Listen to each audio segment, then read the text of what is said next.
Zach, what is the way you sort of write songs, kind of approach putting together some new music and that kind of? You write consistently even when you're on tour and stuff like that. Like, what is your process? And kind of people kind of get ideas of how that works for them too. Yeah. I don't write a lot on tour. I never feel like I finish anything when I'm on the road. I'm kind of one of those guys that needs to be. I need to set a time and an ending time to like go in and work on a song. So a lot of the stuff I do, you know, obviously in Nashville, everything's kind of co-write.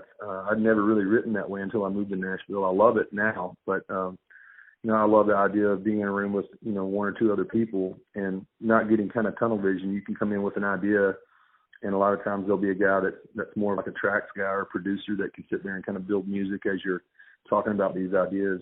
But for me, a lot of times I remember on this last record on Rescue Story, I had, you know, probably 30 titles that I wanted to write. Like I just came up with these titles of these songs, and, you know, a lot of times a song starts with the title, and, you know, you have this title called Rescue Story. You have this title called, you know, Less Like Me, or There Was Jesus, and you just kind of start thinking about, hey, how do we write this into a song? And I think you spend 5-6 hours in a room with a couple other people who, you know, are in the same place that you're at, and that's what comes out of it. You know, a lot of times somebody will have music. I know for Chainbreaker, we sit and talked about, you know, the idea for that song for 2 hours, but the second, you know, Jonathan, the guy that co-wrote it with me, turned around and played the piano lick at the beginning of that song, the first thing out of my mouth was, "You've been walking the same old road for miles and miles." And he kind of looked at me and he was like, "What did you say?" And you know, and the song just kind of poured out after that. And I think the music